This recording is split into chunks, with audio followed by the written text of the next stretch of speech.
มีซูมันต้องที่มั้ยโอเคมิดเรียสดับទាំងអស់គ្នាអញ្ចឹងថ្ងៃនេះគឺអូនរិទ្ធចង់ស្ដាប់រឿងមួយទៀតហើយគឺរឿងអ្នកចំការនិងស្កាអូខេអ្នកចំការនិងស្កាមានតួអង្គអីខ្លះនេះបរោះកាន់ពូថៅពូថ្លាន់សត្វស្កានិងកូនង៉ែតអូខេអញ្ចឹងតួអង្គសំខាន់មានប៉ុណ្ណឹងអញ្ចឹងតើរឿងនេះមានអត្ថន័យអត្ថរូបអត្ថរសយ៉ាងណាកូនស្ដាប់ទាំងអស់គ្នាណាអូខេនេះមានអ្នកចំការម្នាក់ចូលទៅកាប់អុសក្នុងព្រៃគាត់ឃើញកូនស្កាមួយដែលកំព្រាមេក៏រើសមកចិញ្ចឹមណាកូនស្កាហ្នឹងគឺគួរអាណិតចំណែកកូនស្កាហ្នឹងក៏ស្រឡាញ់ម្ចាស់វាខ្លាំងណាស់ដែរព្រោះវាកំព្រាមេវាតាំងពីតូចមកម្លេះបើគ្មានម្ចាស់វាទេប្រហែលជាវាស្លាប់ដោយសារសត្វសាហាវផ្សេងក្នុងព្រៃនឹងបាត់ហើយឃើញទេ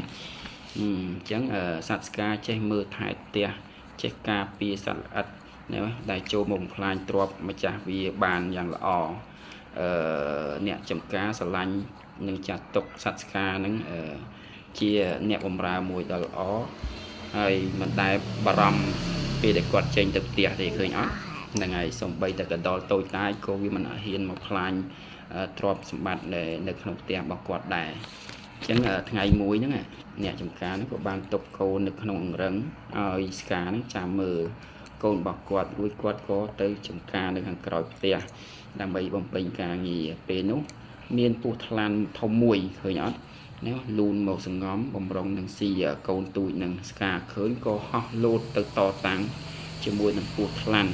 ណាសំឡេងតតាំងជាមួយនឹងពស់ថ្លាន់បានធ្វើឲ្យកូនក្នុងផ្ទៃនឹងភ្ញាក់ភ័យកញ្ញាងស្រែកយំឮលាន់ទៅដល់ឪពុកនៅខាងក្រោយ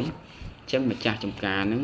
រត់ស្នេហ៍ស្លន់ស្លោបារម្ភខ្លាំងណាស់ថាកូនរបស់ខ្លួនមិនដឹងជាមានរឿងអីកើតឡើង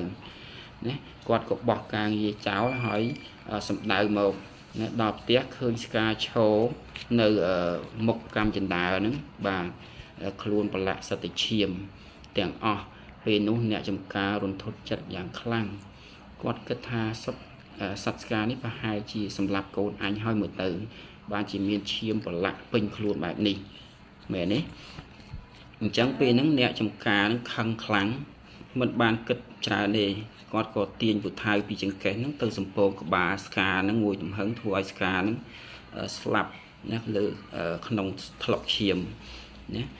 អ្នកចំការក៏ប្រញាប់ស្ទុះទៅចូលមើលកូននៅក្នុងអង្រឹងដោយក្តីក្តុកក្តួលយ៉ាងខ្លាំងគាត់ស្ដាយគំនិតដែលមិនគួរយកសត្វស្កាមកចិញ្ចឹមសម្រាប់កូនខ្លួនឯង